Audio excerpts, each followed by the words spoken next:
Well, I barely go live. Haven't done that in a long time. So I'm going to get this done and get it done right away. Welcome to another episode of Bobby Brown Show. I'm your host, Bobby Brown, Bob TV Brown.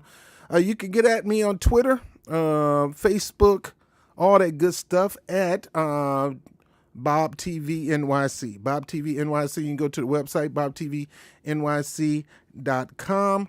And you can go to BitChute and brand new tube for this video.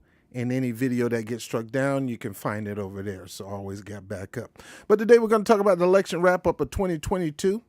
It wasn't a red wave. It wasn't a blue wave. And, so just wave that stuff on. Goodbye. Stacey Abrams get rejected again. That's why you got the Matumbo pitch over there. No. Warnock, I spelled that wrong. Charge it to me just getting off work and I'm tired. But there's going to be a Walker Warnoff runoff. Warnoff only got 49% of the vote. Very close. He just almost had it. But the fact that he got Herschel Walker polling at 47, it wasn't a landslide, dude. And we're going to talk about that also. And Charlie Crist loses to Baby Trump. We're going to talk about that a little bit also. Baby Trump is better known as Ron DeSantis. All right, let me hit this record button just to make sure I back this up. All right, there we go. So let me repeat that. Welcome to another episode of Bobby Brown Show. I'm your host, Bob TV Brown. You can reach me on Twitter, YouTube, Facebook, all those goodies, Instagram, whatever, on at Bob TV NYC. Bob TV NYC. Just put that in the Google search and you'll find everything from the website, you name it. Today we're going to talk about election wrap-up 2022, a Bob TV point of view. Stacey Abrams gets rejected again. Warnock and Walker, I spelled that wrong. Warnock and Walker runoff. Charlie Crist loses to Baby Trump in Florida. And let's get into it.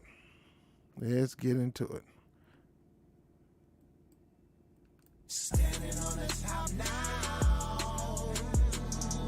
No, nothing can move you.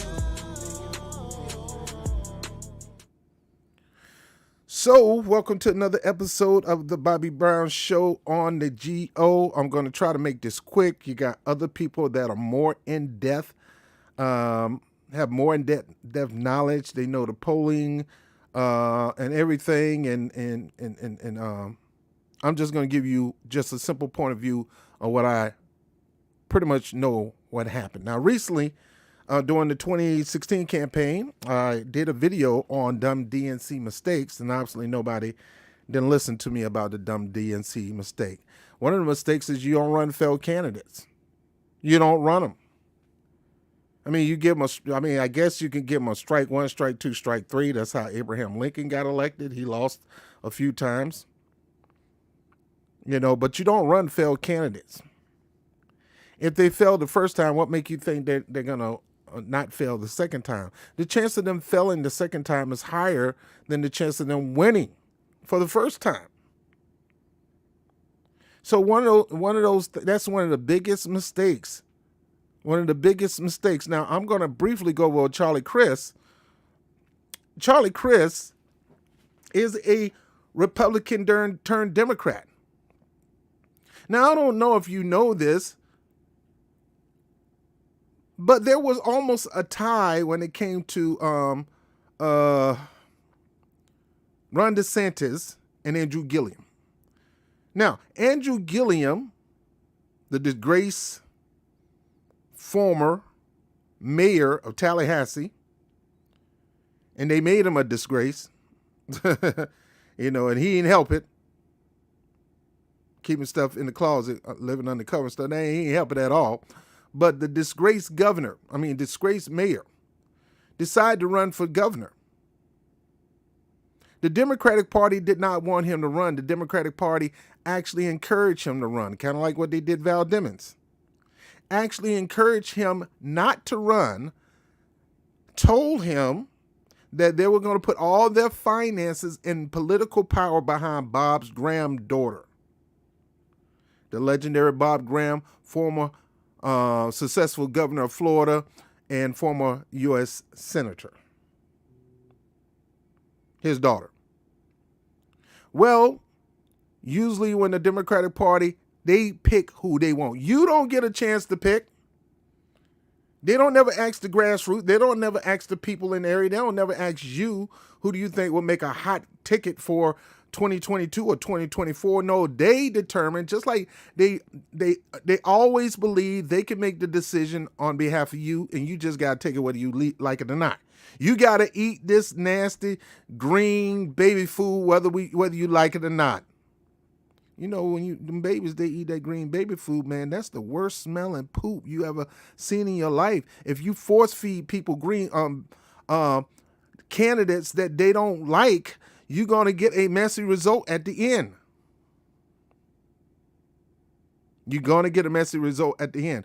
Well, anyway, Andrew Gillum had to go and get funding from brand new Congress, Justice Democrats, Bernie Sanders, Our Revolution.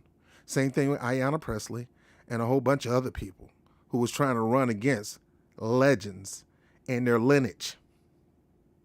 That was trying to run against the Kennedys, trying to run against the Grahams, legendary families in the Democratic Party. Well, Andrew Gillum won that race, and he won that primary in a nice, decent margin. So what happens is he got so open and so excited about these Democratic Party leaders now gravitating toward him. Barack Obama, Hillary Clinton, John Kerry, all these people, Joe Biden, Michelle Obama smoozing it with his wife. And the independents and the power that got him elected got turned off because they don't like them. They don't like the Republicans either. Some of them were Republicans that didn't like the ticket that was going on right now with Trump and what's his name? Clinton. And in the previous election between Trump and Clinton. Trump and Clinton. Nobody liked that. They didn't like that. So the independents wasn't really planning on supporting certain Republicans. They were going to go ahead and go with the Bernie Sanders candidate, the so-called revolutionary candidate. So you got a lot of Republican, not a lot, but enough Republican deciding to vote for a progressive Democrat. You got a lot of independents decided to vote for a progressive Democrat. And you got a lot of Democrats that were left-leaning decided to support Andrew Gillum.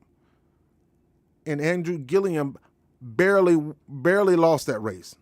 He could have won in a landslide, but his biggest mistake was allowing the establishment, whom a lot of people hate, to campaign with him. He didn't need that. But because he wanted to be accepted, he wanted to be the next chosen one, he barely lost that race to Ron DeSantis. Now, going forward,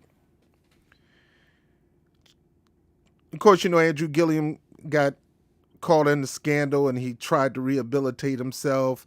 And, and I honestly believe that was a setup. And I know some of you agree with me. The Republicans set him up. No, I believe the Democrats set him because they never wanted this guy. They never wanted him. Now, we black people in Florida, we were accepting. See, my auntie, she, God rest her soul, famous gospel singer. Go check out her music, listen to her music. Helena Barrington wrote a lot of famous gospel songs that's been sung all over the world. Her and her husband churches in Tallahassee. So they know Andrew Gillum. And she said, despite the buzzword of what's going on with Andrew Gillum, he is a good, decent mayor in Tallahassee. That's from the family. But the thing is, like Marion Barry, the Democratic Party pick and choose who they want to be in that office. And they did not want him to have any chance of rehabilitating himself and running for governor again. So they had their eye on Chris. a former Republican turned Democrat. Now, one of the worst things in the world to a real Republican is a turncoat Republican that goes Democrat. And the same thing with Democrats. The worst thing for a Democrat is a turncoat Democrat that goes Republican. They would loathe that. They call every Republican a Trump nut hugger. They call every Republican a racist. Every one of them. And a lot of time that stuff is not true. Besides, it takes one to know one, because a lot of people who calling these people racist or want to label these people racist and want to try to galvanize the black base to go against this person because they told them, and black people, we got to wake up to this. We got to stop this foolishness. Stop letting the Democratic paint somebody a racist when you haven't done your investigation to see if he really is a racist. Or do he have racist tendencies? Or is he a bigot? Or is he a full-blown so-called white supremacist that he believes white is right and anything else is unequal? Now, I got to tell you, I got to let you know, Ron DeSantis is bigoted as they come. He's a bigot ball of fire. Man, Trump ain't got no bigotry over Ron DeSantis. But Ron DeSantis have a few good policies that I agree with and a whole bunch of them I don't agree with. A few I agree with, a whole bunch. Like when it came to the COVID situation and allowing alternative medication to come into Florida, I was with the man on that. See, it don't matter what party you in. I'm independent. I don't like none of ya. None ya. And on Democrats, I don't like Republicans. All of them is gamemanship. All it is gamemanship and con artistry. And they hoodwink you into falling for that mess, and you get trapped into the cult to the point where you're so occultish about your Democratic or Republican allegiance that you will crap on family members because they won't do it. They won't go vote, or they don't want to go out and campaign, or they don't want to talk. You're going to crap on family, and that proves that you are in a Democratic cult. See, I stand in the position of Malcolm X, Dr. Martin Luther King. I don't care nothing about your party. And it's never about the party. It's whether you have conservative values, liberal values, or a mixture of the both. Like me, I got a mixture of the both. I'm from Florida. So I grew up in a conservative, yet Democratic household. There's a lot of conservative Democrats that don't go with all this crazy stuff about these books in school and mommy and me and all that kind of stuff. You know, Florida is not New York. Georgia is not New York. So, of course, when you run a Republican or you run a Republican-like Democrat against a Republican in a purple state, guess who's going to win? The real deal bona fide Republican. The real deal bona fide Republican. They will come out just to stick something up your butt, so to speak,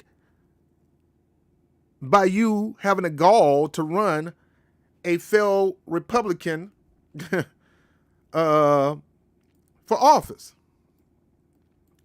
My computer mouse is tripping. You don't run a conservative Democrat or a Republican that or a conservative that turned liberal or a Republican that turned Democrat. You don't run them against a Democratic in a heavily purplish, borderline red state, or a pretty much red state. You know what's going to happen? You're going to lose, because they're going to turn up their base even more just to shut you down. The nerve, they're going to run this fool. We didn't elect him. We choose another person over them. Now he goes to the Democrat and think he's going to run against us. They're going to be energized just to shut that down, and that's what they did to Charlie Crist. Man, DeSantis won by a landslide. But let me get into some of these graphs. So fair use, YouTube, fair use. Let me get into some of this a little bit.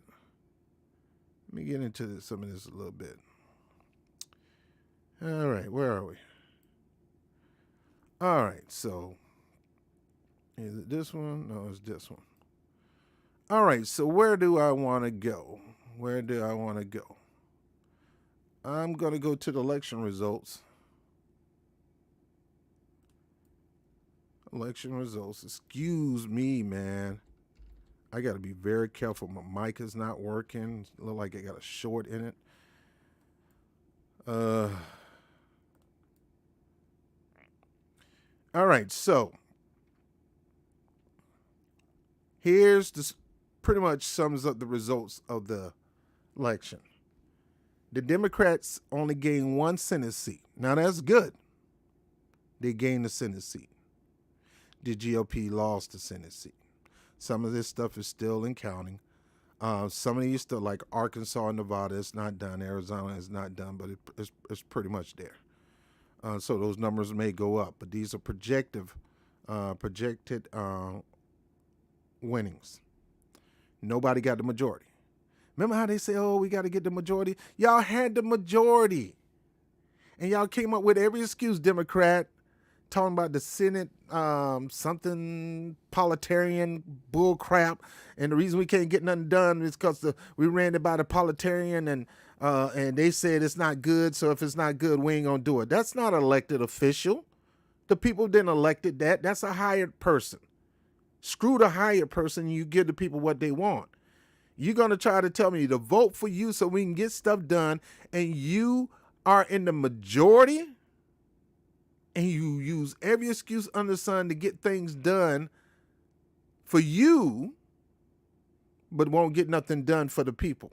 And you wonder why in this election you didn't get massive results. You didn't get a chance to get 60 in majority, because that's all Stacey Abrams was talking about. We need you to vote, and we can't get nothing done until you get us to get in the 60s.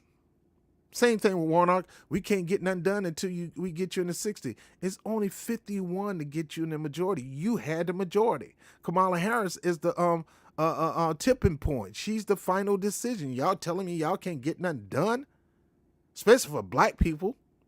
You can't get nothing done for black people. You'll get something done for LGBTQ. You'll get something done for Asian. The Asian gets shot out at a nail shop, and 3 days later they get a hate crime bill. There was no study. There was none of that.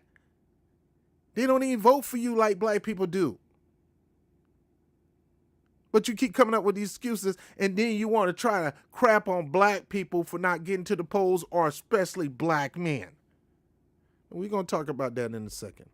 Let's go ahead and look at the U.S. House. Here we go. The GOP, they stomped the Democrats. A little weakling like AOC won, but there's no real challenger for AOC. But I'm letting you know, AOC, a challenger is coming. Because whenever I find out you're somewhere around, I'm going to be calling you to the carpet. And I'm not a Democrat and I'm not a Republican, but I pretty much have been leaning Democrat all my life. And then I woke up, you don't vote on parties, because that's occultish. You vote on issues. And whoever runs on the issues that you support and believe in the most, then that's who you're supposed to support, regardless of what party they're in. Oh, they bigots. Y'all bigots too. Stop that. They don't support black issues. Y'all got black issues that y'all don't even push. You say you support them by mouth, but through action, you do nothing.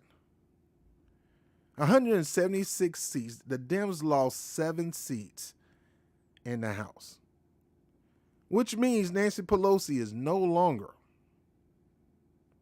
House majority. She is no longer the Speaker of the House. She's no longer Speaker of the House. The Republicans going to vote on somebody, probably going to be Kevin McCarthy.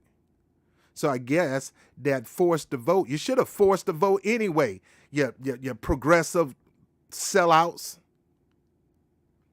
The fraud squad. You had your chance to force the vote, but you're so worried about Nancy looking bad instead of helping the American people. Oh, don't waste the vote. Let's use it for $15 an hour minimum. Yeah. Oh, we shouldn't do that. We shouldn't put them in. Why y'all putting the heat on us? Get your foot off our neck. Get your foot off our neck. You better be glad it's not in your behind. You did all that groveling and pandering and crying and complaining looking like weak politicians while the Republicans showing themselves strong.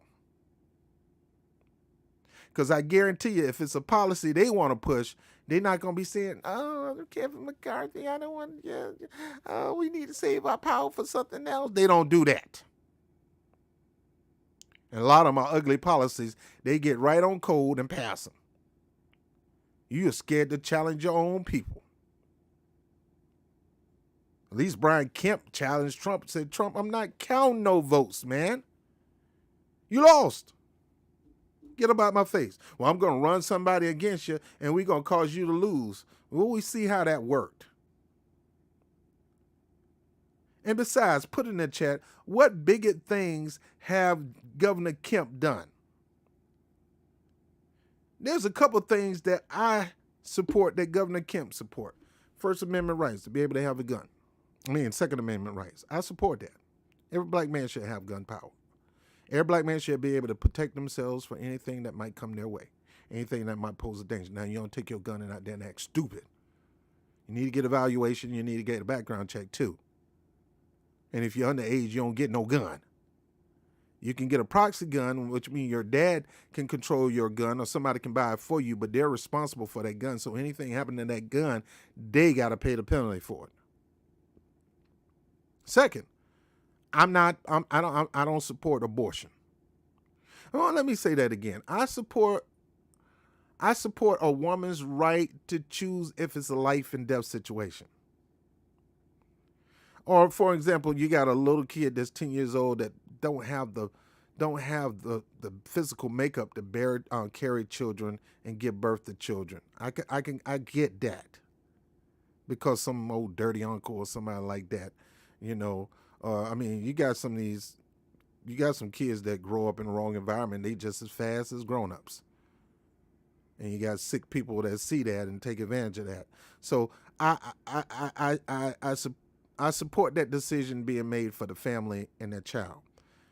I support the decision of a woman who's in a position where let's say she got kids and she's a single mom and she got pregnant one night and that baby is really putting pressure on her, and the doctor say, hey, either you got to go or the baby got to go. I understand that, because you got to take care of those kids.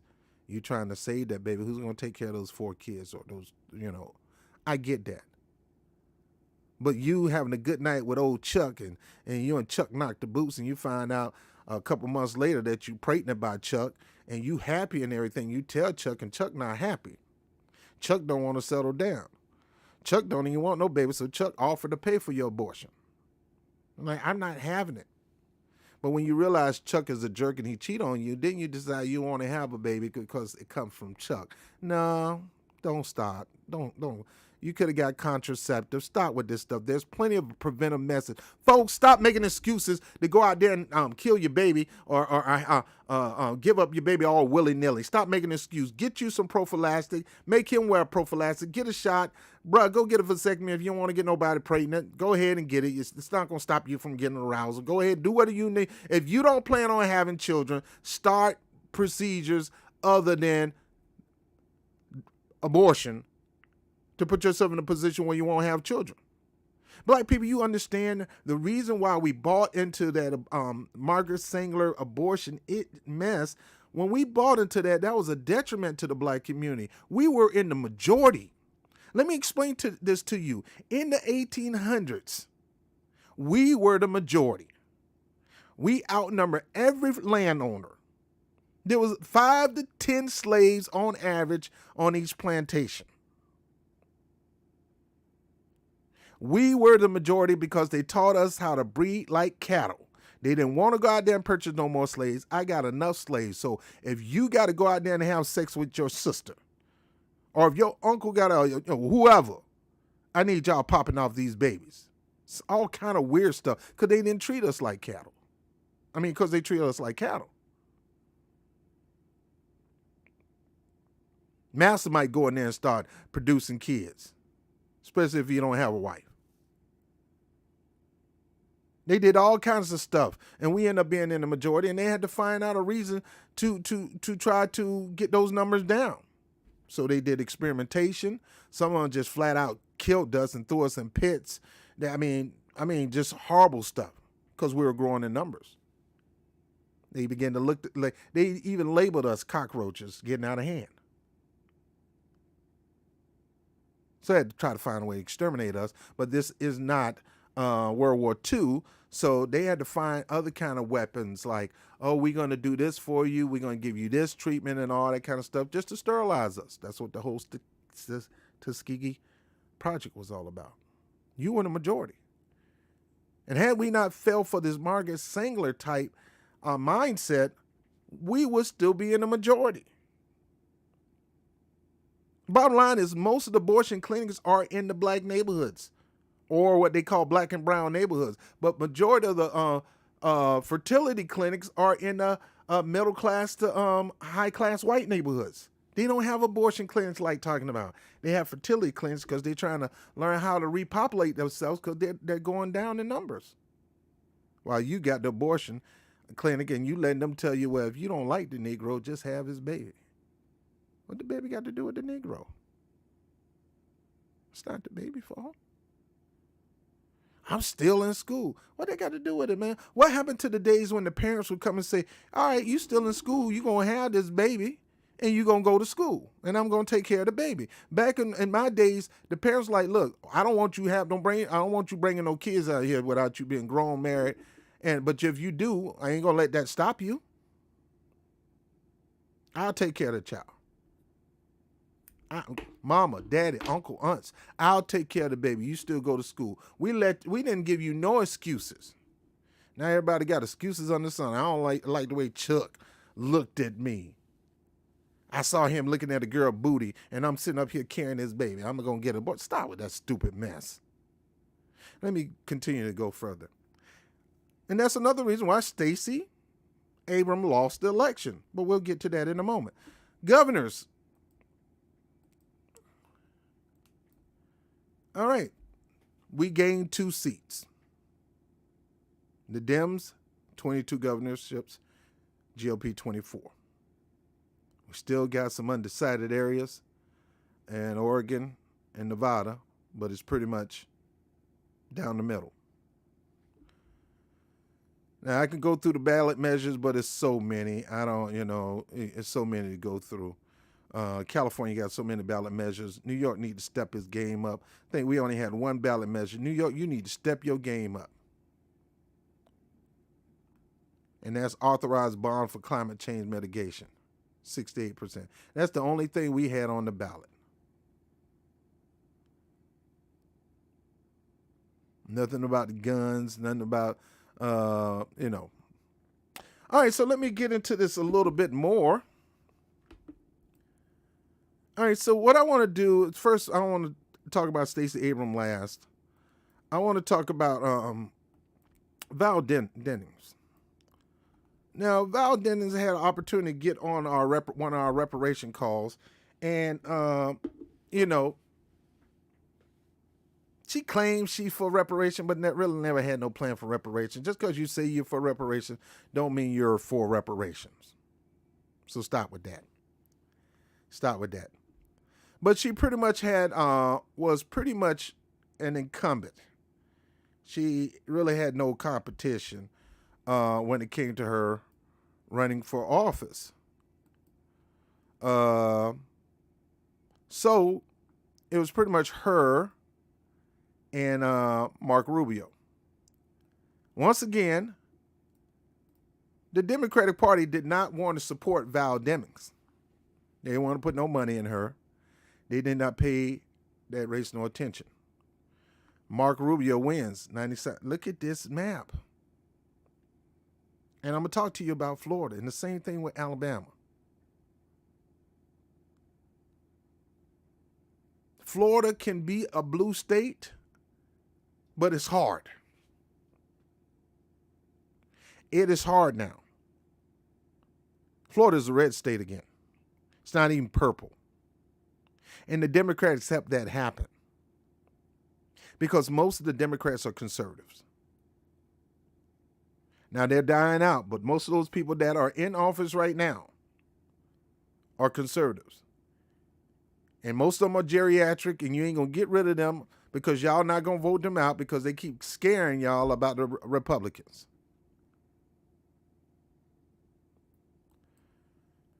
All right, so here we go. This is, besides Deming, 3 other Democratic candidates are in the primary for the U.S. Senate seat. Val Demings,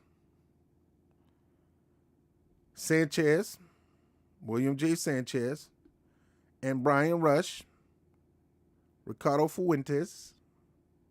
Now, most of the money that the Democratic had, the Democratic Party really wanted Sanchez, but they knew Val Demings was good at raising her own money.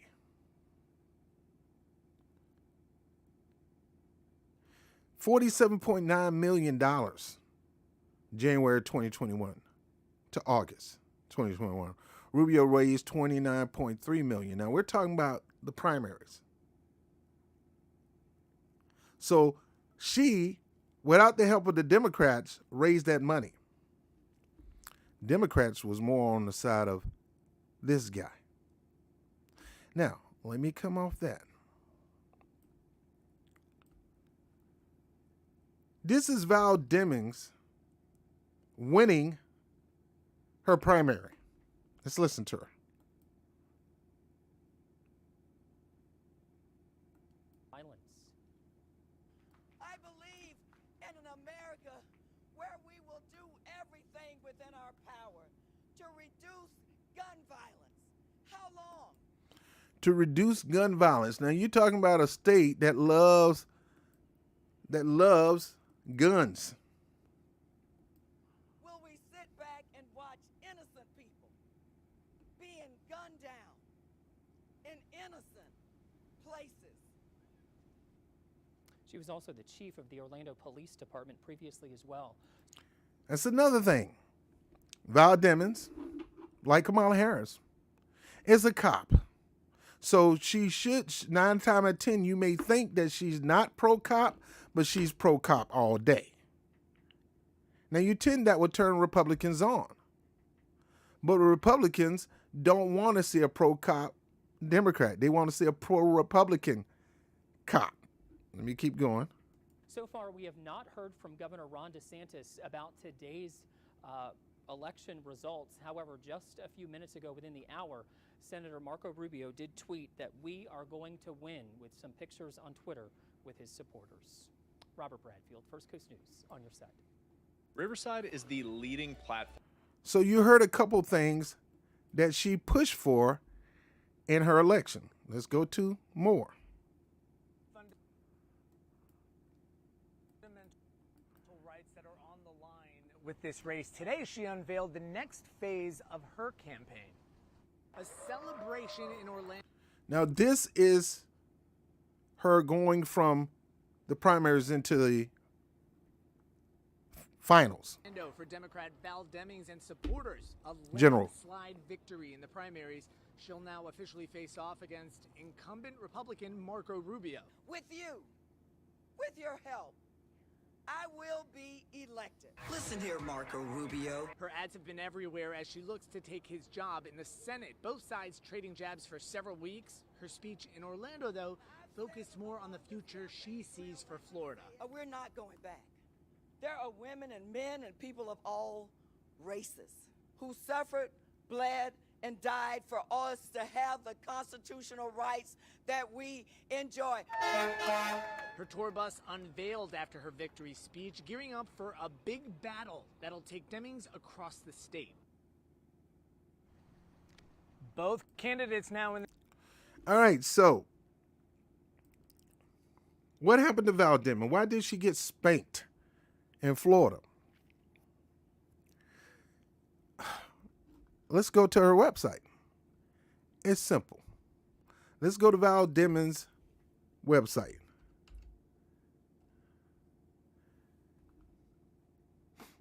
And you'll see. Got spanked. Marco Rubio had 57%. She had 41%.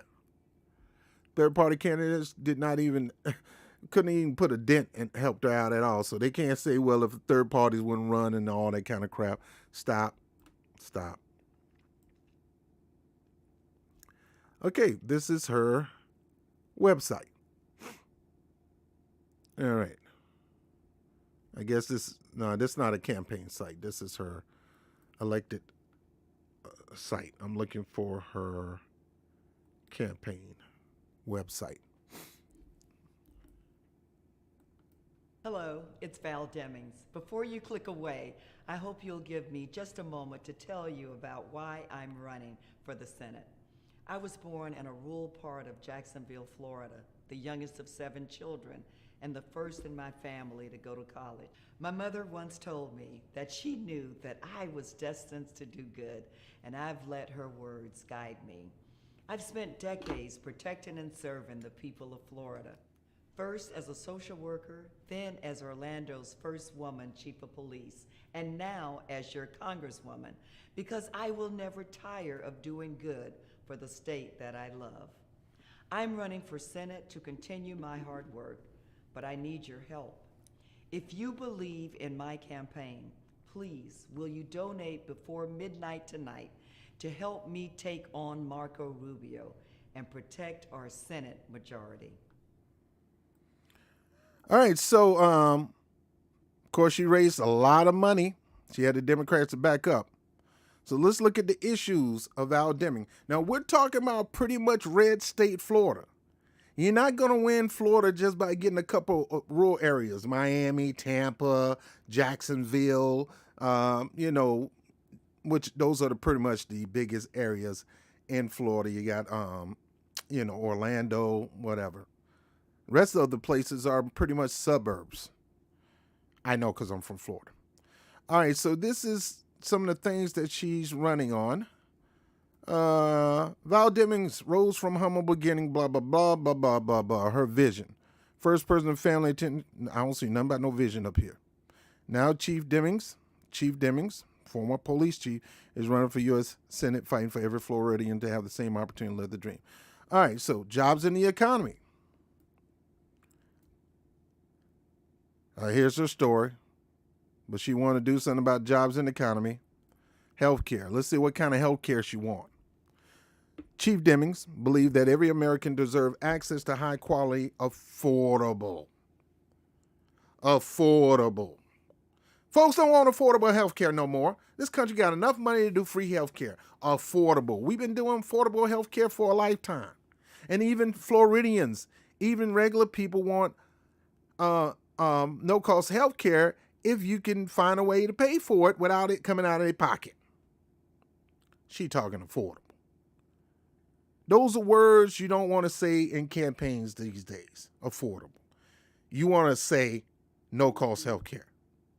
That will get you more eyes on your campaign than affordable. We always talked about affordable for the longest.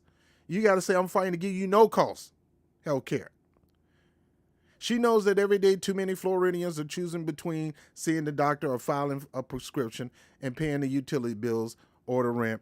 That's why Chief will fight to lower the cost of prescription drugs. No, you don't fight to lower the cost of prescription drugs. Everybody been doing that for the longest time. We got enough organizations, enough insurance companies that will make it cheap for you to get prescription. You need to go all the way. You got to tell people, I don't want to just give you low-cost prescription. I want to give you no cost. Because majority of the countries and majority of places that we send money to, they don't have that. During the global pandemic, Deming has been a leader promoting the vaccine as a single best tool. We have to keep the other healthy. We got to keep each other healthy, and in the economy, to keep our. I got my glasses on. Sorry, folks, and I need to clean them. We have to keep each other healthy and to keep our economy and schools open. Now, Marco Rubio sided with Governor DeSantis about being open to alternative medicines. They were trying to get people treated with alternative medicine before the vaccine. They didn't go around saying vaccine is the best way to go. When there's a vaccine is something that you take and you ain't got to worry about it for a while. I don't even know why we call it vaccine. We just need to call it COVID shot. Something that you got to get every year, just like the flu shot, because that's what it is now. But had we tackled this with alternative medicine, we probably would have dealt with it a whole lot better. Rubio supported that. DeSantis supported that. And a lot of elderly people in Florida, they were open to it, and they gravitated toward the person that's going to give them what any means necessary, something to help me deal with COVID, not wait till I get a vaccine. Let's go to housing. Housing is simply too expensive for too many Floridians. From Pensacola, Key West, Florida, are struggling to pay the rent, mortgage. Many others can save nearly enough to afford a down payment on a home. Many can't save enough money to afford down payment on a home of their own. Chief Dittings knows this is unacceptable. And in the U.S. Senate, she will work to address the unaffordabilities of housing in Florida. That's why she worked to cut middle-class taxes and fought to increase funding for affordable housing in the federal budget. She should have went on the campaign saying, I'm going to revitalize the housing development program here in Florida. I'm going to revitalize the housing program that if you're a veteran, you don't pay nothing because we're going to provide you housing. You got to talk that language. A lot of Florida veterans, there are a lot of veterans in Florida. You got to say, look, I'm going to make sure that if you are working, that we're going to try to work with you on keeping your, where we can keep your rent to such a minimum where you have money to invest or money to enjoy your family, stuff like that. You shouldn't have to pay that much. All this money we have in this government, we can afford to revitalize the housing program. I just recently walked by a housing development that was built by a union organization called 1199 Houses. I did some workshops out there. 1199 Houses. These are housings for people that are in that union. Affordable housing.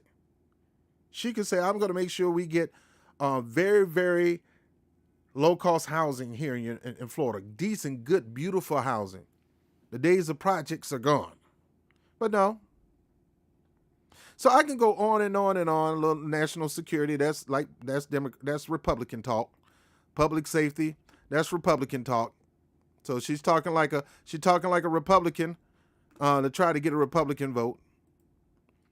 But here's things that I don't see up here. No cost education. I don't see no cost health care. I don't see a robust housing program. I don't see a situation to deal with homelessness in America. I don't see black issues. I don't see anything about helping black people get to equal opportunity financially in this country. I don't see nothing about programs that's going to lift black people up, let alone anybody else.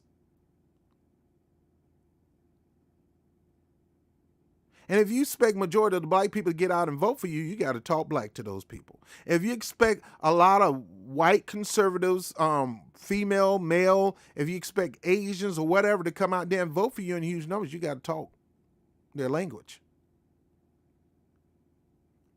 You got to really, really get them out. Because you're depending too much on black people, black men and women, and if they don't reach the numbers that you think they should reach, you're going to try to scald them. Well, my people turn, and y'all fools out here, and I'm talking about not you guys on here, but I see these fools on Facebook. We need to do better, black people. We need to do better. We failed Val Demings. We failed Stacey Abrams. We failed, we failed them. No, you didn't. Other people failed them. It is not your responsibility to get people over the hump. You can't do it by yourself. We've always been number one or number two. Either the men been number one in voting and women number two, black men, or vice versa. The problem in the weight is on those people who you've done so much for, that you've given them money, whatever. You give them an opportunity, you let them come into this country all willy-nilly, and you expected them to vote for you because that's why you did it, and they don't. They voted for the Republicans because most of them coming into this country have conservative mindsets.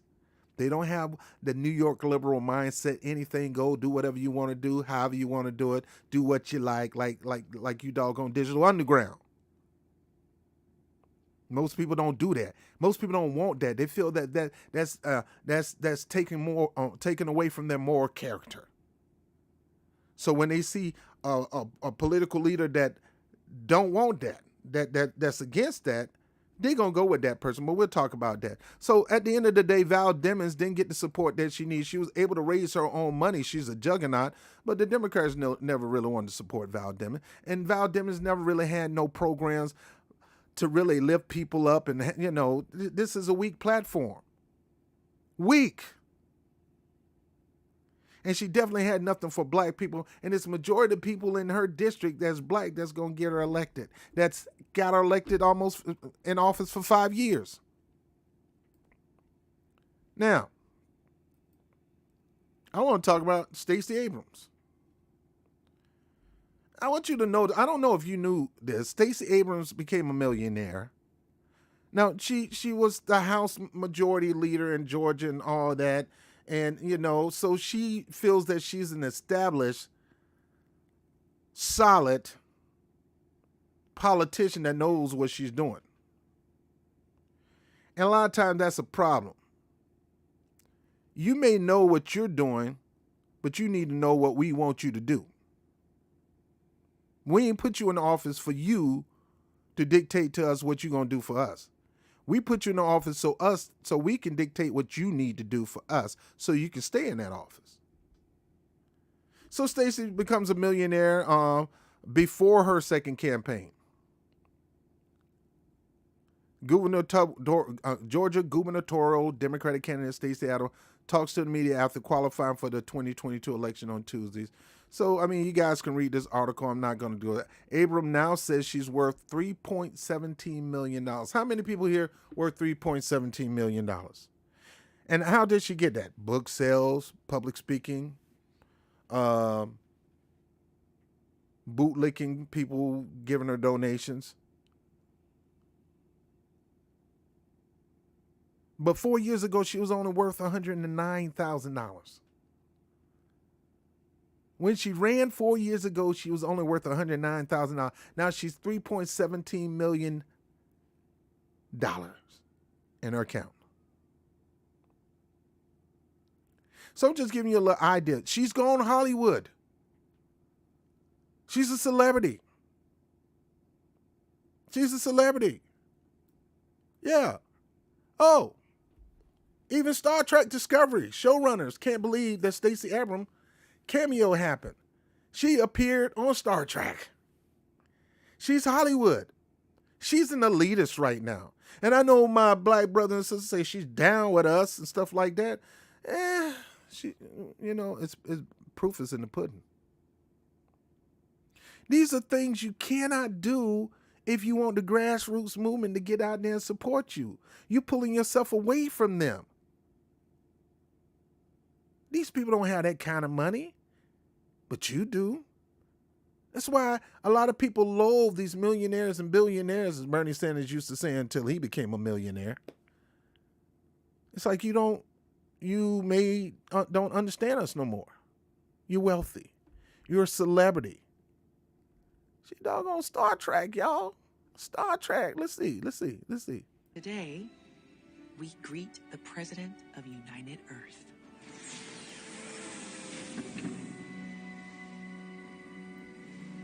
So, I gotta watch that again. So, look, I know some people say, Rob, why are you joking the sister? She was down for us.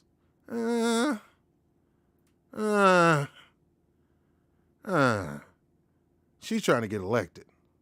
And I guarantee you, once she got in office, she would side with Joe Biden and not do nothing with you. Just like these black people who side with Trump that ain't going to do nothing for you. So I guess they felt sorry for her because Joe Biden kind of, shunned her, had her get on Lawrence O'Donnell. I need to have Stacey on Lawrence O'Donnell for what? Just to talk good about her. That lady was thinking that she was going to be the vice president And you should have seen the look on her face. It was devastating. I felt sorry for her. I like, Joe Biden, you're a cold white supremacist bigot.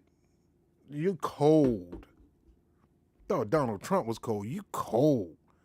You called the lady on the TV show, had her hopes high. And then you left her on TV, man. I can't never forget that face. I'm gonna look at it before we leave. So just to appease her, to make her feel good, Star Trek say, come on over here, baby. Come on over here. You know, the creators of Star Trek say, come on over here, baby. Don't worry about it. We'll let you pretend to be the president of all the planets. We greet the president of United Earth.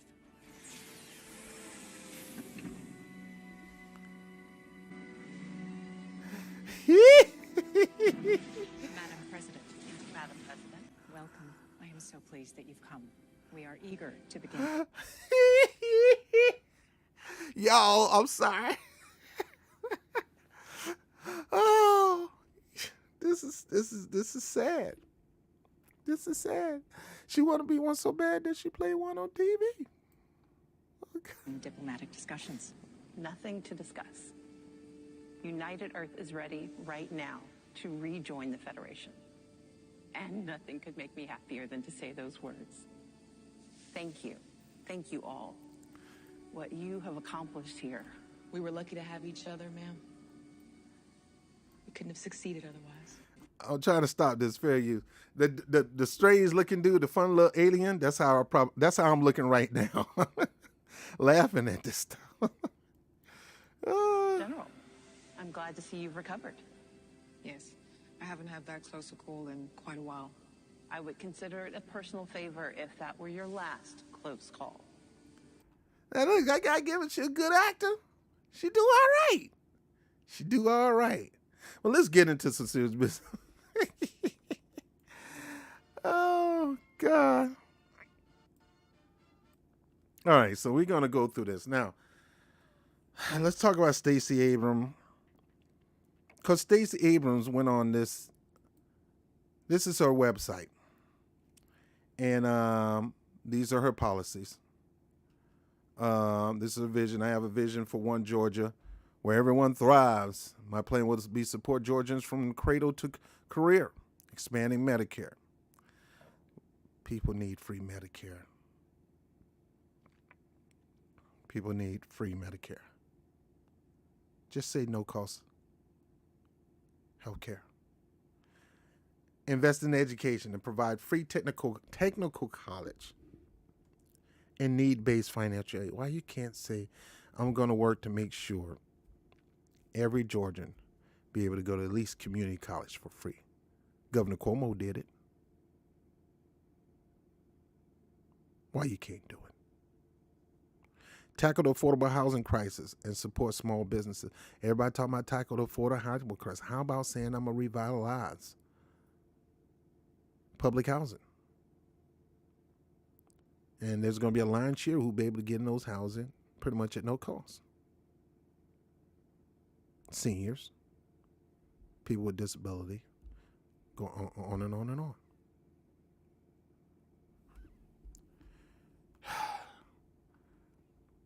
Economic mobility, educational mobility, social mobility. You take time to go out and look at it. Housing affordability, healthcare, reproductive. This is what killed her right here.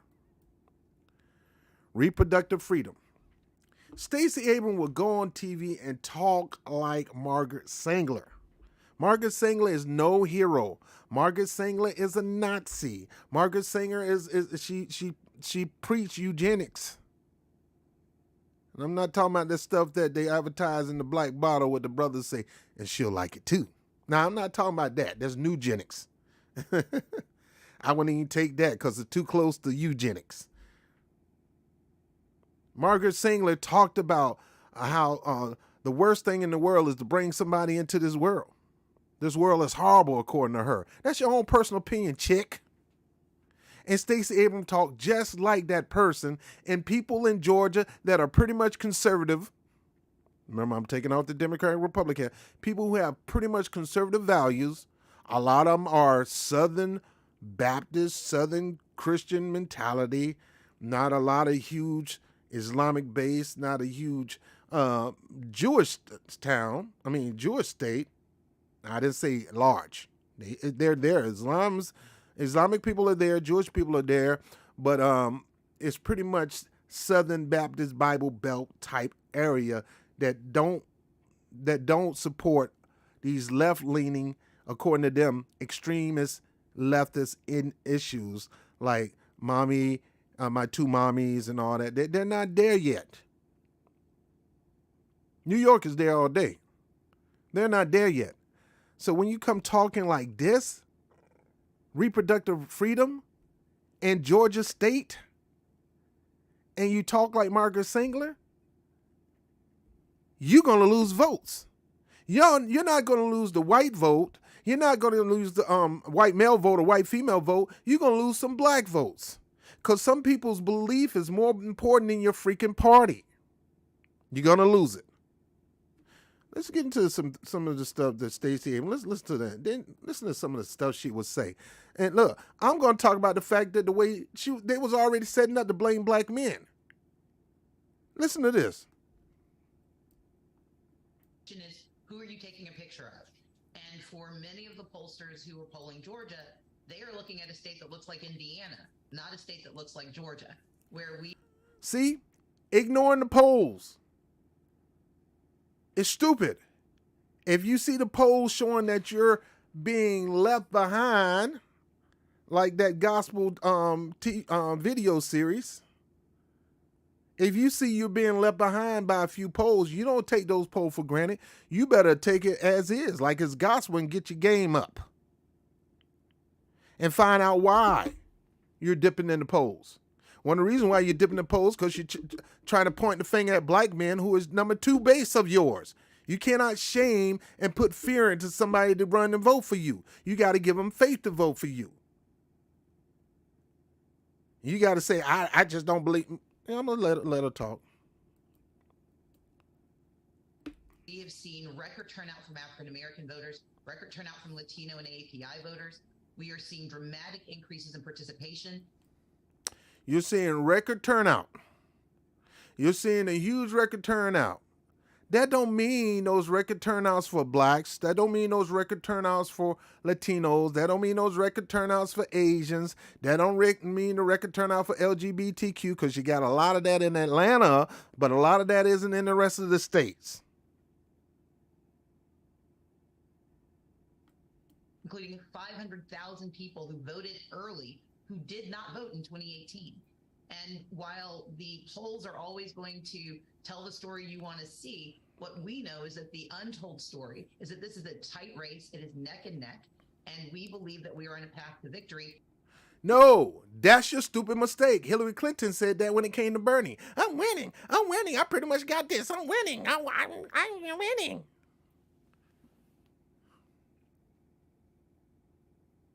Not Bernie, but when it came to Donald Trump. I'm winning. The polls are lying. If we can get all our voters turned out, and if they can navigate the difficulties. You can't get all your voters turned out. A lot of your voters not going to be able to even get out to vote for you because they have mobility issues. Or there's a whole bunch of reasons why people not going to get out and vote for you. So you got to go the extra mile to get enough people to get out to vote. But your job isn't to get out to vote. You as a candidate isn't to get out to vote. That's the people's job to get to vote. You're the candidate. Your job is to give them a reason to get out and vote. Motivate them, inspire them with some tangibles.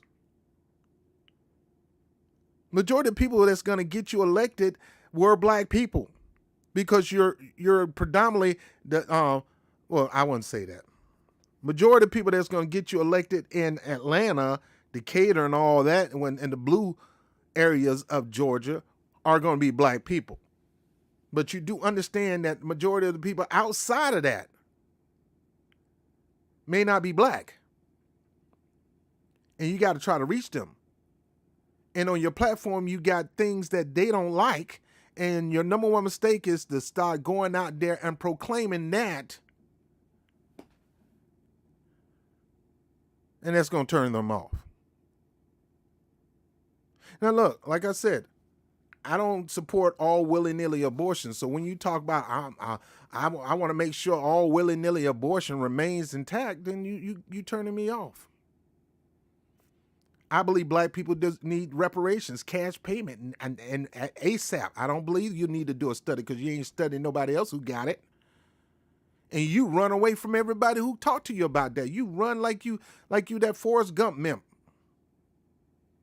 Gimp, whatever they call it, meme. And she finally put some makeup on. She actually looked pretty decent. Whoever did her eyebrows and eyelashes hooked her up, man, because she be looking kind of tough sometimes. She be looking like an awesome Kong from WWE. Put in place by Brian Kemp and Brad Ratzenberger to not only game the system, but to suppress voting in the state of Georgia. So the issue of getting all your voters turned out is the one that people are looking at. Black voters in Georgia changed the course of Senate control in 2020. They certainly have had a great deal of influence in the state. You had 94% of the black vote in the last election, and you lost by. Now look here. She was successful in galvanizing senators in most of the blue areas. And they make it seem like that those two blue senators was a huge change for all the United States. It put them in a position, because of the other states getting enough people elected. But if other states didn't get those people elected into the House and to the Senate, then Georgia wouldn't have been that important. But because we got pretty much even elect, well, not we, but because the Democrats came so close to evening out the Republicans, of course, you go work those senators in those two areas and make it look, again, both of those races was close. There were runouts on both races, just like it is with the situation with Warnock and Walker right now. Now, he's going to talk about black now. You see that? Abrams won 94% of the black vote in 2018. Now, all that is not women. So stop looking at black people. We vote for you in the 90s. So stop looking at black people. Oh, you disappointment. And black people, you stop that stuff too. Oh, we failed her. No, she failed her because she didn't go out and get other people to vote for her. She probably had all those LGBTQ people out there voting for, rallying with her, and they probably didn't go to the polls. It's just like Bernie Sanders. Bernie had stadiums of people out there chanting and going to the, man, he was packing out stadiums, but when it came down to voting, they didn't get out there and vote. 55,000 votes. So mathematically, if you have even more of the black vote turnout, you might have won that election. Where is the black vote? Taking a picture of. Mathematically, if you have even more of the black vote turnout. You're not going to get no more than 94%, dummy. Ari. Cue ball head. You're not going to get no more than 94%. And you sitting up there, Stacey Abrams, trying to let him talk like it's up to black people to get you elected, and it's not. Black people have always been there for you just for the simple fact that you're black. Was a detriment to us because a lot of times skin folks is not kin folks. Don't let this man try to... Let me shut up.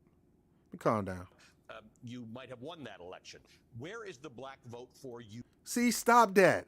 If you got more black people, no. If you would have got more white women out, if you got white men out, if you would have got Asians out, if all that, look, Georgia.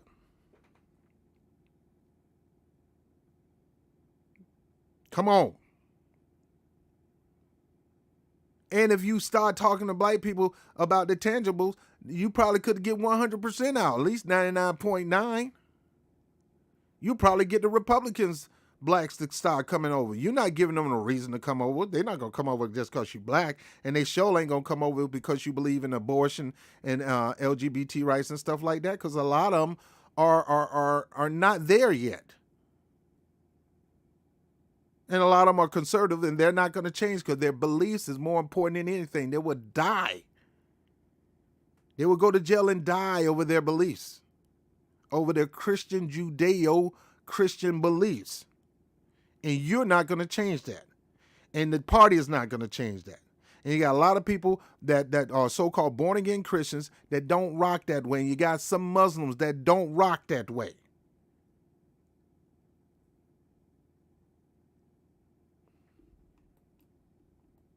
You right now, because some observers have said it's not as enthusiastic as it was last time around. Again, this is a question of who's doing the polling and who's doing the counting. We have seen record turnout. Black men have increased their participation rates by 52%. So if we increase our petition rate by 52%, you can't get mad at us because you didn't win. You can't say we are misinformed, because that's the going word right now. Black men are misinformed. How in the heck you gonna crap on us like we don't know what we're doing? Baby, no, you misinformed. Matter of fact, you're not just misinformed, you have been brainwashed by the DNC. You've been brainwashed by the DNC to actually think that we're misinformed. We're more in tune than anybody. We look at your record, we go to Ballotpedia, we look at your past, present, we look at your dealings in the House and the Senate, state, locally, state. We look at all that stuff. And then we get down to the nitty gritty. What have you done for black people since you've been in power, whether it's big or little? What have you done? And what are you planning on doing now? And here's some things we need done. We need you to go rock with it. We need you to go out there and preach it. We need you to go out there and galvanize for it. Are you going to do it? No, because I have to think about the Native Americans. See, you can't do that when it comes to black people. You got to talk black to black people. You take that language over there to Native Americans. You don't take that over to black people when you're in the black community.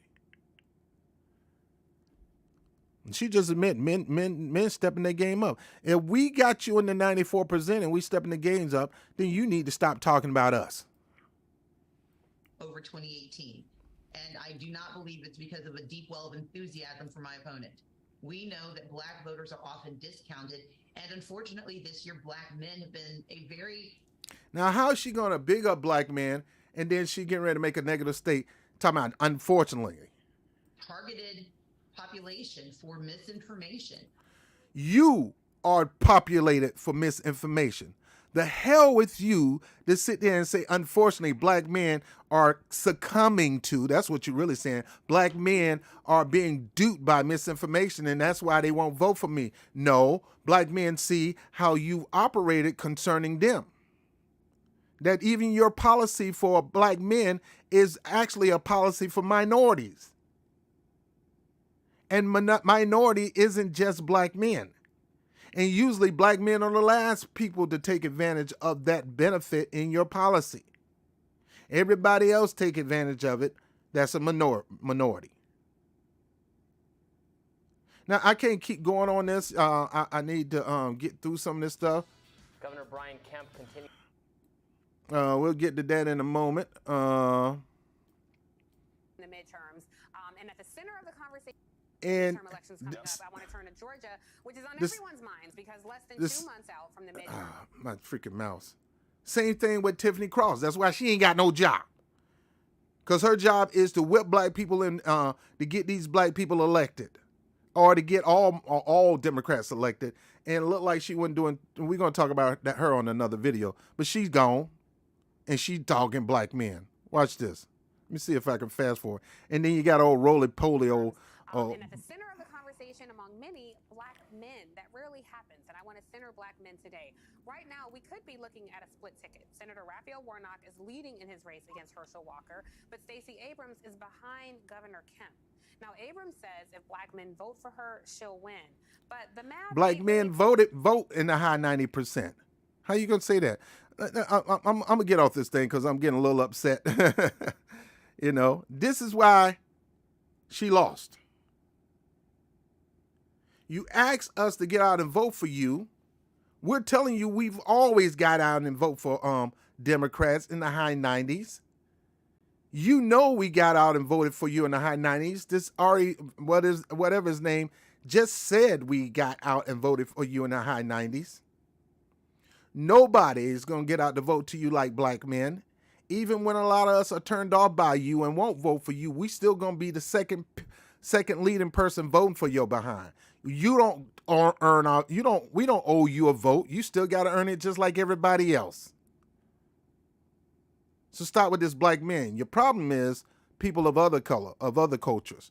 And this male bashing thing, if you lose, a lot of us say, yeah, doggone right. I want to be responsible for losing because you ignoring our issues. And the next time you ignore our issues, you're going to lose again and again and again. Sometimes you got to do that to get your issues put on the forefront because you keep voting for them and they keep denying you.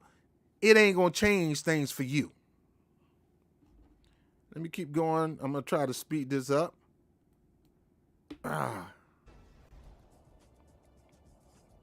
look at her. Same thing. Everyone. We are live tonight from Liberty Plaza in Atlanta, near the state capitol, on the eve of... Wait, stop. Don't skip this video because I've got great news for you and your hair. If you are tired... Guys, my mouth sucks. We're not going to get it. That's another one hollering that mess. Georgia, I want to ask you about something that Stacey Abrams said. She's getting a lot of blowback from Republicans. Here it is.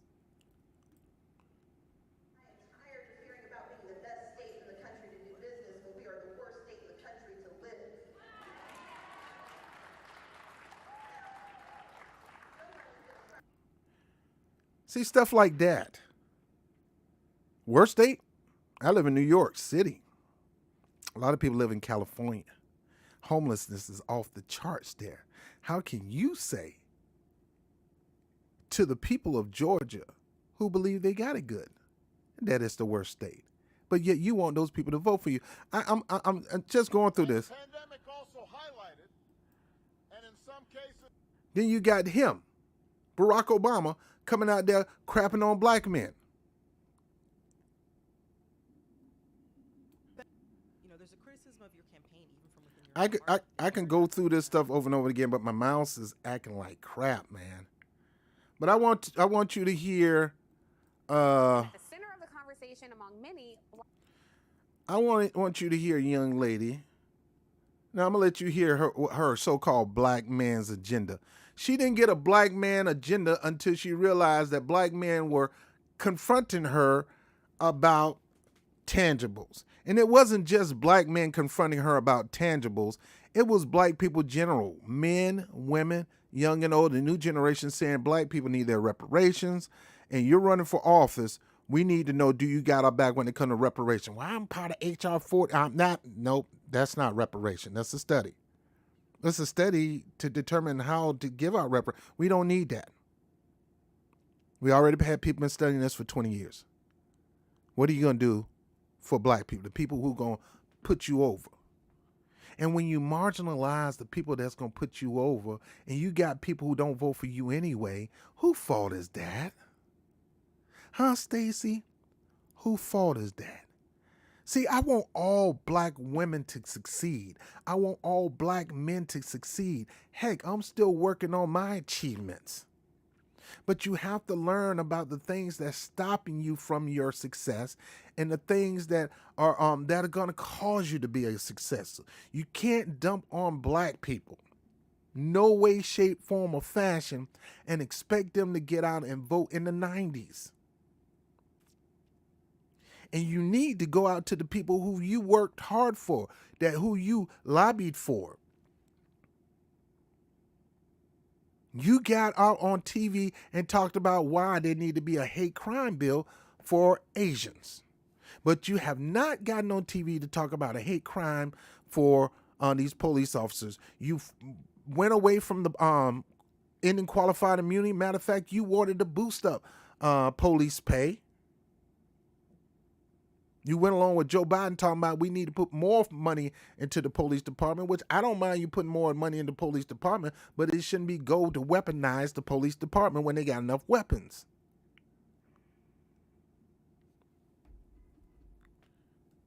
So she got a plan for black people, black men. black people generate 2.1% of the business revenue. And if we stay on the path that Brian Kemp has us on, it will be 100 years before there is economic parity. I can get it done in 15 years. Number one, we know that Georgia has one of the highest poverty rates in the nation. We have the second highest rate of people without insurance. What that means is that more of our people go into debt because they get sick, because illness doesn't ask whether you're a Democrat or Republican or whether you can afford it or not. It's because of his refusal to expand Medicaid that we're going to lose the Atlanta Medical Center, the 6th hospital to shut down in 4 years under his leadership. That means that all of us are going to be in more danger because our taxes are going to. By the way, we've had Democratic leadership in New York, and we've seen a lot of hospitals that shut down. A lot. So it's not just a Republican thing. It's a Democratic thing, too. To go up, the quality of health care is going to go down, and we're going to lose $3.5 billion to other states. So number one, I'm going to expand Medicaid. We know about the presidency. They spend billions of dollars making sure we know about what a president. She's basically going over her platform. This is not a black man's agenda.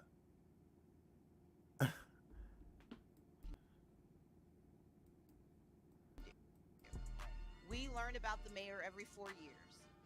But the most power in most people's lives is controlled by the governor. The governor is the most powerful way to solve the problems is to track, to target, and to incarcerate. That has never solved the problem. We have never punished our way to progress ever in America, and certainly not in Georgia. We can address the issue of cash bail, not because you're dangerous, but because you're poor.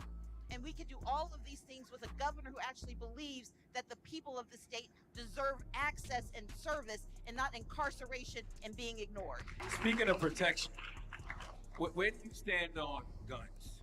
You know, because I believe in my Second Amendment rights. In fact, I believe a black person owning a legal firearm in this country is a form of self-care. So where do you stand on that? I believe in the Second Amendment, but I know that in the United States and certainly in the state. All right, guys, you go over these yourself, and you'll see exactly why she got stumped by Kemp. I've been on here too long. More threads. And I've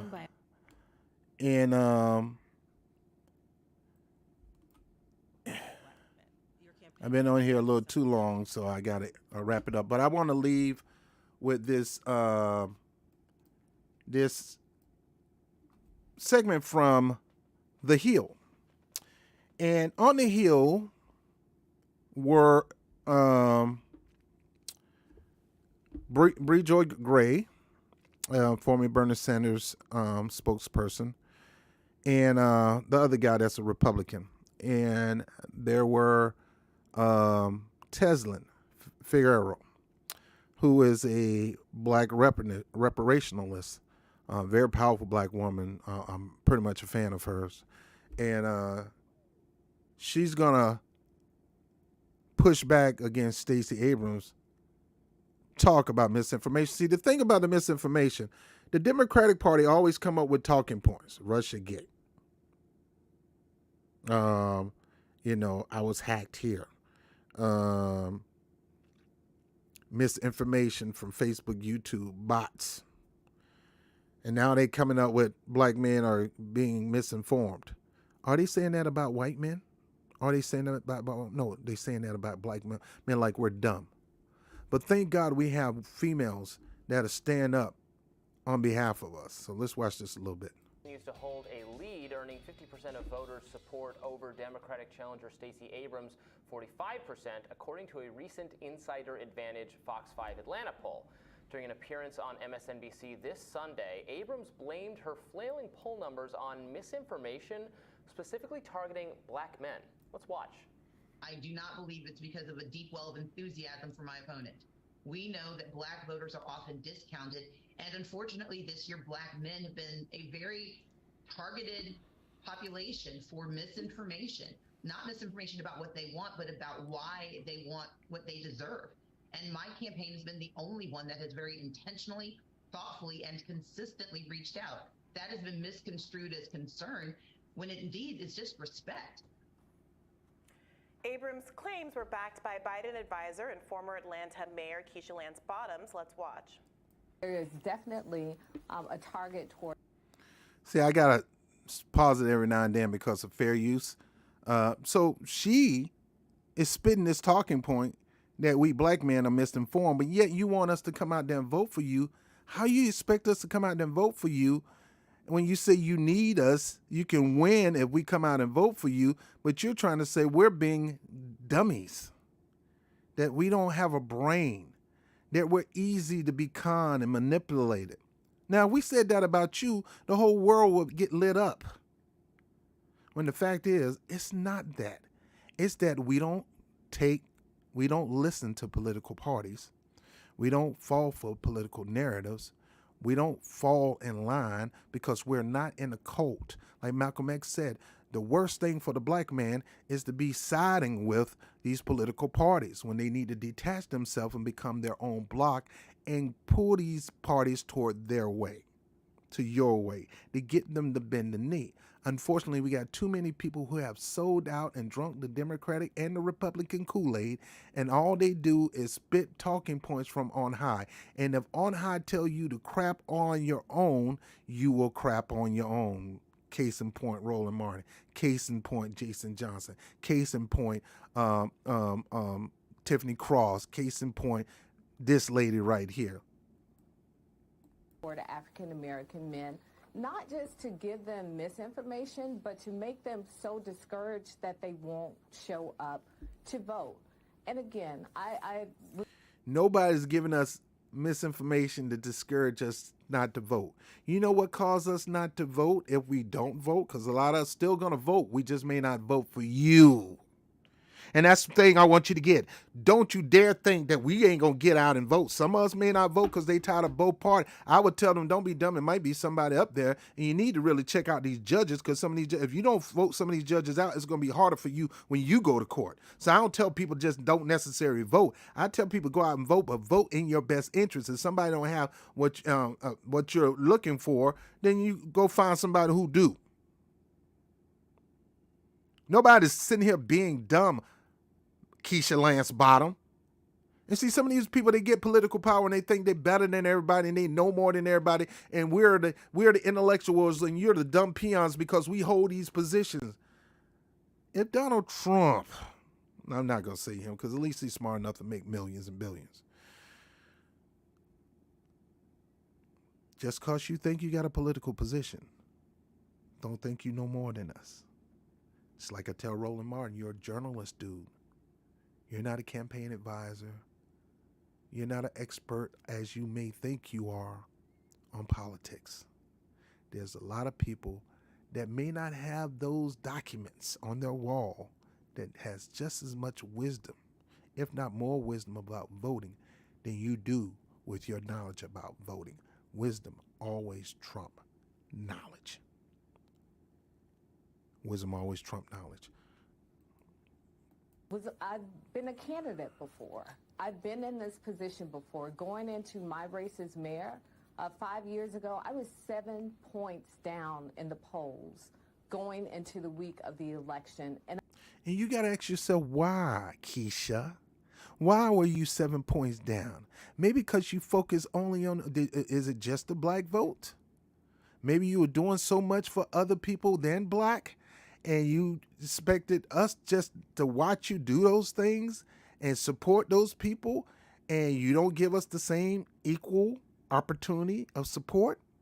You think we're going to sit there and watch you give them everything you want and expect to come up to us and say, vote for us, keep us empowered? No, you go to them. You've been doing all this work for these people. Go to them. Go to them. Problem is, we will still put you in office. Yet you're going to look at us and blame us because you didn't win. No, you need to look at those people for you not winning. And I won by more than 800 votes because people showed up to vote. In the past, I've made online courses. I gave it a shot. I've actually made 3 online courses. Jesus, man. These ads, man. No Chaser podcast, Teslin Figaro, and host of A Fresh Perspective, Jeff Charles. Welcome to you both. All right, I'll start with you, Jeff. What do you think they're talking about when they specifically cite the idea that black men are susceptible to misinformation that discourages them from coming to the polls? Well, see, but that's the entire problem, though. None of these people actually give examples of the misinformation that is supposedly discouraging black men, that is supposedly fooling us. Facts. Know why? Because it's just BS. Somebody told them that talking points to try to shame men into going to vote. You ain't got to shame us. Most of us are going out there and vote for you anyway. We're trying to tell people, look, you need to kind of, pump the brakes. Tell them that if you don't start doing for us for a change, we ain't voting for you. We're going to vote, but we ain't voting for you. Well, you can't just go, you voting for the Republicans not going to. Who told you I'm voting for Republicans? I'll vote green. I'll vote frog. I'll vote dog. I ain't voting for you. I'm not voting for you. Look how you treat us. And you expect us to support you? Girl, you got to change your mentality when it comes to your demographic. You do for your demographic before you do for anybody else. Anytime somebody voting for you in the high 80s, your priority is to that person. And everybody else is second. Into thinking that maybe the Democratic Party isn't perfect. So to me, like that's the issue. I mean, really what they don't understand is that talking points like that are part of the reason why more black men are becoming disillusioned with the left and with the Democratic Party, and they're becoming more open to seeking out other options, or they'll just say a pox on both your houses and stay home. But really, this is just making excuses for why they are losing with minority voters. Yeah, Facts. Teslin, it feels like misinformation. Facts. You're stabbing your own self in the heart. It's one thing for somebody stabbing you in the back and you don't see the knife. You're taking your own knife and stabbing it in your throat, stabbing it in your eyeballs. You're killing yourself. You can't blame the knife. You took the knife and you put it in yourself. Information as a term is Now, becoming Teslin, my girl, this sort of catch-all that she doesn't don't really play. mean anything and is used very, very poorly by people who want to. I don't even know what she's trying to say here. I had a chance to it's meet not her this hypnotism, weekend. It's not mind control. What Strong does she black think sister. is happening to black voters to sap their enthusiasm for her candidacy? I don't get it. Yeah, that's okay. I'm here to help you get it. Number one, over 40 million people have already voted. Georgia has had record turnout. They would have you believe that no black men at all have voted, and that's just simply not true. So rather than saying, I blame you, how about they say, I will do better? Blaming black voters or blaming black men is no different than blaming the person that got cheated on in the relationship. Perhaps if you just cooked more, I wouldn't have cheated. At the end of the day, it is about who is trying to engage these voters and if they failed. And I want to give you this example. Just bear with me quickly.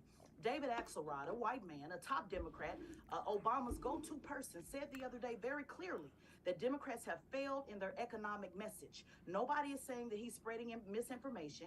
He said that they are not reaching out the way that they should. Hillary Rosen also said the same thing, which is a top Democrat strategist. No one is telling them, oh, well, you're just spreading misinformation or you don't know what you're doing. And I have to say this to progressives as well. They also do this racist trope. Facts. They call it misinformed voters, low education, low information voters when they don't get their way. It is basically a racist trope that says that black men are lazy, that they're not involved, and it is flat out a lie. And let's talk about targeting voters. Stacey Abrams said they're being targeted for misinformation. Well, guess who's being targeted for actual engagement? The Hispanic community by the GOP has strategically been targeted with over 30 plus diversity centers with over 20 plus strategically in Latino communities, brick and mortar, that says, hey, come on in. We want to tell you about the Republican Party. And so the response to that from Democrats was, hey, well, we're doing advertisement. So rather than blaming black men, why don't you ask the Democrat Party Why is it that they have not engaged black men or black women, because we do vote together, by the way, and talk about an economic policy that we would adhere to? And so it's a lie. It is a racist trope. It is something that is designed to blame and beat black men with a public scalding when they don't get their damn way. And it has to stop. And I also blame these black pundits who are running with this as well. Misinformation is very strategic. They're not confused.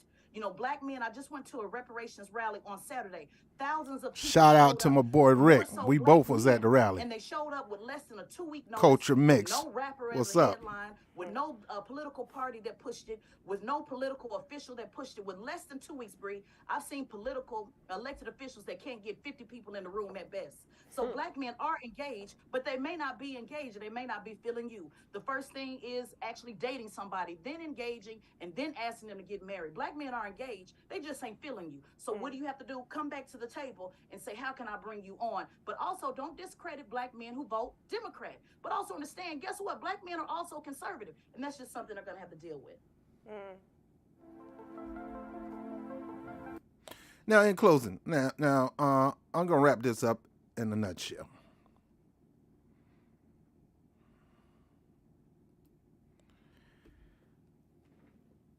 Georgia has always been pretty much a red state. When I say red, I'm not talking about Republican, conservative. When I think, I don't think political parties. I don't support political parties. I have beliefs. I have structures. And I vote on those beliefs and structures. I'm majority conservative. I say about 50% conservative. Now I say it's about 70% conservative, 30% liberal. There's a lot of liberal things that I support. But I'm from Florida, you know, and I grew up in Southern Baptist Church. So when you're dealing with areas like Florida, when you're dealing with areas like Georgia, like when you're dealing with areas like Texas, Beto O'Rourke got his behind spanked. And Roland Martin going to talk about, Meghan McCain said, no, why y'all keep running these candidates? When y'all going to run some people that's going to win? And he's going to make every excuse for running candidates that's losing. Beto O'Rourke lost. Stacey Abrams lost. And not by a small margin. Got they behind whooped. Charlie Crist lost. Got his behind whooped. Why? First of all, if you're a type of person and you know certain counties are pretty much black, urban, blue counties, you need to go there and talk black, urban, blue county talk. You need to talk about black issues. You need to talk about black needs. Right now, black people need reparations. That's the number one priority for black people. It's not abortion. It's not even housing. It's not even education. It's none of that. It's reparations because we can do all our own housing, our own health care, everything, and we get our money. Cut the check. That's the number one issue in the black community. It ain't abortion. Contrary to what they tell you. Most black people in most states are conservative about abortions. Don't let them fool you. Most black people are not super liberal and pushing a whole bunch of feminism. And when I'm talking about feminism, I'm talking about that hardcore hate man type feminism. Like we don't need a man. And this man is the issues of the world. And man is the problem for all things that I got to deal with the rest of my life. Just because you look like one and you can't get a man, don't get mad at me. You can always go to Sephora and get the hookup, girl. So anyway, but Florida and these are pretty much conservative areas. And if you're going to go, once you leave the black community, you got to don't talk that liberal talk around these people if you want these people to get out and vote for you. I mean, if you expect to win a state like that, I can see if you was in New York, but if you expect to win a state like that, you got to go out there to those rural areas and talk to those people. You got to talk to the farmers and what you're going to do for them. You got to talk to, you can't go over there and talk about abortion issues when they're not for abortion. You can't go out there talking about LGBTQ rights, because even though everybody should have a right and nobody should be discriminated, nobody, I don't care what you do, should be discriminated and should be treated horrible. But they are not supportive of that lifestyle yet, because that's against their belief. It's not for it. And you could talk to them until they blue in the face, but their faith would have them die on the sword for their beliefs than your beliefs.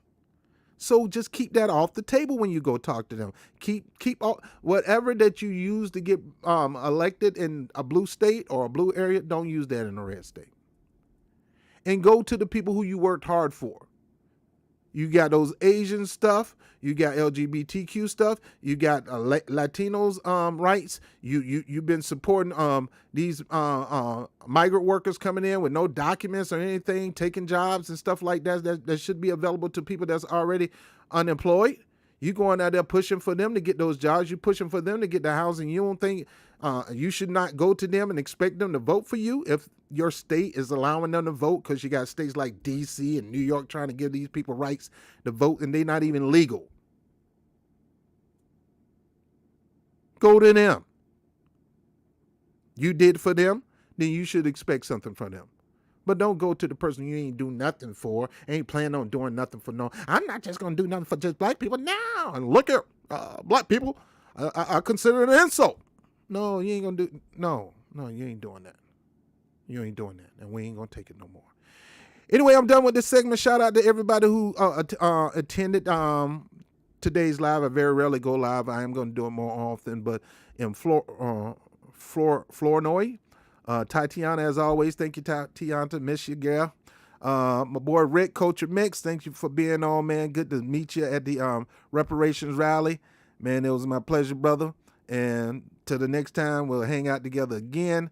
And Snapshot, thank you, everybody, for attending the stream. I know it was long, but go ahead and like, share, and, make it do what it do, baby. I'm Bobby Brown with the Bobby Brown Show.